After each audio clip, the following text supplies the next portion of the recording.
The sermon for the first Sunday after Easter. The duty of wives to their husbands. Peace be with you. John chapter 20, verse 20. This was the greeting of Jesus Christ to his disciples whenever he appeared to them after his resurrection. Peace be with you. He knew well how much depends on peace. Christian married people, peace be with you. That is the best and most excellent thing I can wish you. For there is nothing more necessary, especially in the married life, than peace, union, and constant love with and for each other. There is no doubt husbands most frequently disturb this peace by not performing their duty as they ought. But it is not always the husbands who disturb peace, love, and union. Very often the wives do that also, because they do not know their duty toward their husbands or do not fulfill it properly.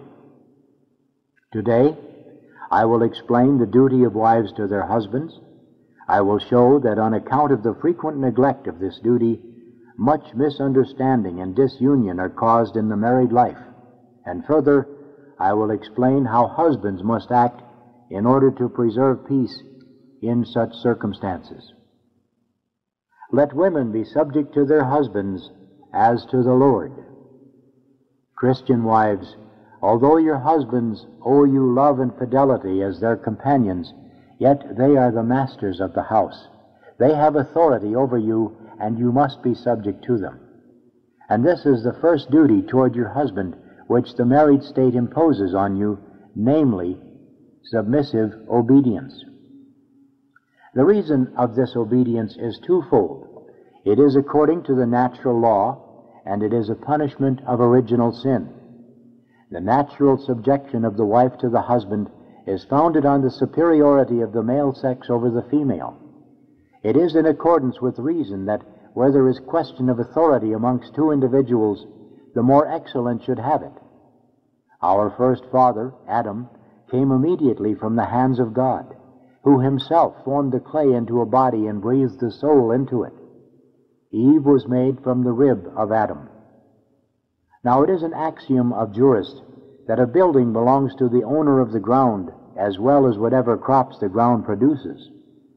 God has given more of the wisdom, prudence, foresight, and fortitude that are necessary to govern to man than to woman, although there are many women who are much more clever than men. It is therefore natural and reasonable that if one of the married pair is to govern the other, the weaker in understanding should submit to the stronger, and therefore the wife must obey her husband. In addition to this natural law of subjection, which would also have been observed in paradise in the state of innocence, there is still another which God imposed upon wives in punishment of original sin. Eve was the first to allow herself to be deceived by the serpent and to eat the forbidden fruit in the hope of becoming like to God and of being worthy of adoration. Nor was she content therewith. By her sweet and flattering words, she induced her husband to follow her example and transgress the divine command, and thereby she brought destruction on us all. Therefore God said to her, "In sorrow shalt thou bring forth children." That was in punishment of her sin. And immediately afterward she heard the words, "Thou shalt be under thy husband's power, and he shall have dominion over thee." That was because she had led him into sin. If Eve, before the fall, was subject to her husband according to the natural law, how could the same submission be imposed upon her as punishment for her sin? Before the fall, she was subject to her husband as to a gracious prince, but after it, she had to obey him as her master. He shall have dominion over thee. So also St. Paul, let women be subject to their husbands as to the Lord. Now what's the difference between the government of a prince and that of a master? A prince commands his subjects according to the general law, and in matters pertaining to the general welfare. A master commands his subjects how, when, and where he pleases. Such is my will, such my command, and if you ask why, my will is sufficient reason. But how? In what manner are they to obey? With fear and reverence, answers St. Paul. Let the wife fear her husband, not indeed with a servile fear, but with a childlike respect, which springs from love, and in virtue of which a wife should dread contradicting her husband's will in the least thing. How far must this obedience extend? Lest I should say too much, here's St. Paul again. As the church is subject to Christ, so also let the wives be to their husbands in all things. In what? In all things. There you have it all in a word. In all things, provided that nothing is commanded against the will of God. Otherwise there is no exception. They must obey in all things, even against their will, and in disagreeable things. If the husband wishes the wife to hold her tongue, she must obey. If he tells her to remain at home, she must obey. If he commands her to return at a fixed hour, she must obey. If he desires her to undertake a certain work, to dress in a certain manner, provided it's lawful, she must obey. In all things, she must submit to the good will and pleasure of her husband. This authority of the husband is even ratified by God to such an extent that God himself almost yields his own right in favor of it. For instance, the wife makes a vow to go on a pilgrimage, or to have so many masses said, or to give so much to the poor, or to fast on certain days in the week, and so forth. The husband can say, "No, I will not allow it. You must remain at home. You must not have masses said, nor give any more alms. You must eat and drink as usual." And if she gets scrupulous and says, "But I have made a vow to do these things," he can answer, "I release you from the vow and free you from all such obligations. But you are not the Pope to be able to absolve me from a vow. Although I am not the Pope, yet the sacrament of matrimony has given me power and right to free you from your vow." And such is the general doctrine of theologians. Such great authority has the husband over his wife. Ah, Christian wives, do not get angry at what I say. If you were only constant in the practice of that obedience, you could not find a better means of having the supremacy that you perhaps long for and desire in your hearts. For in that way you would in a short time make your husband subject to you and rule over them as you please, so that even if God had not commanded you to obey, and St. Paul had never said a word about it, your own advantage and profit ought to suggest it to you. A young wife went to an old, experienced, and clever man to ask him how she should live in the married state so as to be always happy. The wise old man answered, "If you wish to rule over your husband, you must obey him and do what he tells you. For a good wife rules her husband by being obedient to him." If there was ever a wife who had authority, it was Livia Augusta, who ruled Caesar, her husband, the ruler of the world. How did she manage that? She told it herself to an intimate friend, by being very reserved and by doing all that Augustus wished. In the same way, Clotilda, the wife of Clovis, king of France, obtained authority over her husband and over the whole kingdom. She always obeyed the king with the greatest humility. Whenever he asked her to do anything, her answer was, "My lord, I have left my will in my father's house. Here in France I have no will but that of my husband." And then Clovis used to say, "I have a wife of great understanding and excellent memory, but she has no will." In that way, she brought matters so far that once on his return from a battle in which he had been victorious, he publicly declared himself a Christian and said, "Clovis has conquered his enemies, and Clotilda has conquered Clovis. I now renounce heathenism and embrace the religion that Clotilda has taught me by her example." Christian wives, is not that a fine way of gaining authority over your husbands?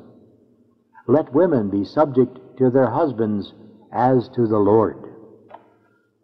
The first obligation brings with it a second, namely, inviolable fidelity and helpfulness in domestic management. Certainly a man is obliged to support his wife and children, but the wife is not to remain idle on that account.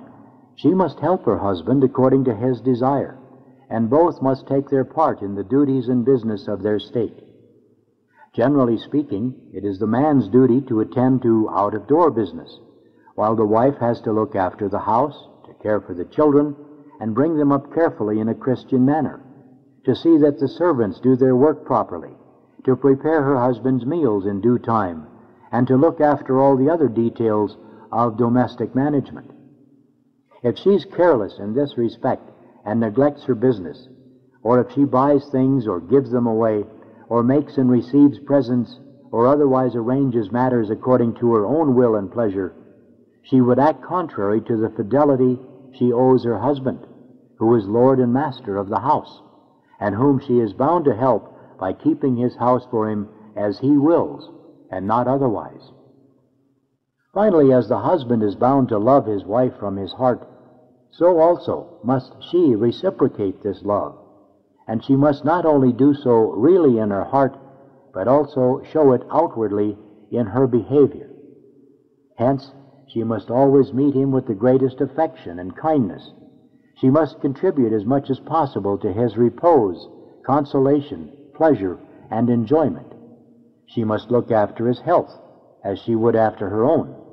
She must attend to him if he's sick and weakly. She must console him in sorrow and affliction. She must be careful of his good name, honor, and reputation, so that he can see by all her words and actions that she loves him sincerely as she loves herself. There are many examples of this conjugal affection on the part of wives related in the sacred scriptures. For instance, Michal, the wife of David, when she heard that the soldiers of her father Saul were seeking him, immediately let him down by a rope from the window of the house, and dressed up a wooden image and placed it in the bed, so as to deceive the soldiers and give her husband more time to escape. The story of the women in Weinberg in Bavaria is well known. When Adolf, the Duke of Bavaria, was besieged by Emperor Conrad III with a great force and was on the point of having his town burnt down, the women of the town sent a petition to the emperor and asked him to allow them, since they had nothing to do with the war, to leave the town unharmed and to bring with them whatever each one could carry. Their petition was granted. The emperor came to see them leave the town, fully believing that they would bring away nothing but their clothes and a few domestic utensils. But what was his surprise when he saw all, from the duchess down to the lowest matron, carrying their husbands on their backs out of the town through the camp.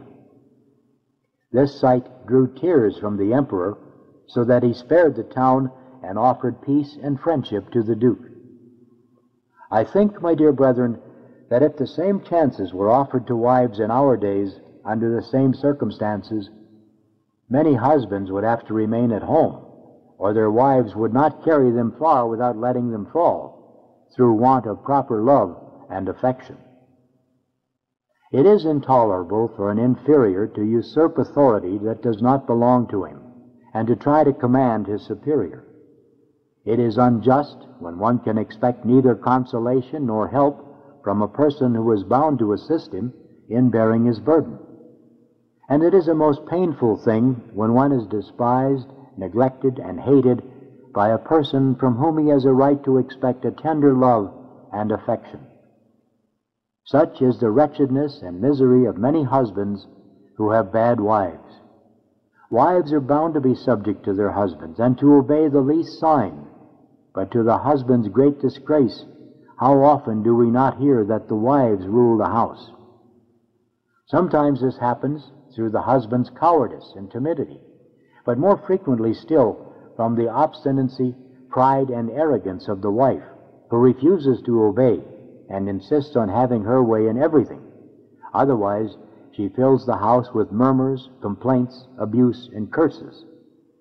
She goes out when and wherever she likes, remains away as long as she pleases, and follows her own inclination with regard to meals and other details of housekeeping. Is not that enough to exhaust any man's patience? If the wife stops at home as all decent and pious women should, unless the divine will or necessity requires otherwise, she's often of no more use in housekeeping than a silver goblet that's placed for show on the sideboard. Brought up idle and vain by her parents, she remains so in the married state and brings up her daughters like herself. Her hands are too soft for her to work in the garden, in the kitchen, or in her room. These occupations are unfit for such a grand lady. She sleeps till late in the day, spends a long time before the looking-glass, receives visits and is glad of the chance to do so, goes to tea parties, and wastes her time in idle amusements which do not bring a penny into the house. If she has none of these things to pass away the time with, she pesters her poor husband, who has serious matters to think of, with her vain and frivolous chatter, until he becomes almost distracted. St. Paul describes wives of this class, and withal being idle, they learn to go about from house to house, and are not only idle, but tattlers also, and busybodies, speaking things which they ought not. These are not my words, they are the words of St. Paul. Nor do I mean to say that all wives are like that. Let them take it for whom it is meant. There are others who are too prodigal in spending money on dress, useless furniture, gambling, and often, what a shame for a woman, on drink. If they see others of their condition well dressed, they must be like them. If others have newfangled laces and ribbons, they're not easy until they have them too. And for peace sake, their husbands are obliged to give in and spend their hard-earned money, although they can ill afford it, on those useless gimcracks. If a prudent husband objects to this expense and disapproves of too great luxury in dress, oh, then it's all up with mutual love. His lady wife has neither a good word nor a kind look for him, and there's nothing but quarreling in the house. If he tries to reason her out of her folly, he has his trouble for nothing, for there's no reasoning with this kind of vanity. The more reasons you bring forward, the more obstinate will the foolish woman grow, lest she should have to confess herself in the wrong. I must dress in the fashion, like others of my condition, she says, whereas it is her bounden duty to do as her husband tells her. That is the law imposed on her by God. She must obey it, and not the law of the vain world. And what's the use of all that luxury in dress? I am speaking to you, Christian wife. Answer me. For whose sake do you dress in that way? Is it for your husbands, whom you alone you must try to please? But he would be very glad if you were not so extravagant. Is it then to please others? At least it seems so, for when you are at home with your husband and do not expect any visitors, you do not care how you dress. Your vain and fashionable apparel is kept for strangers whom you meet outside or in society in order to excite their admiration.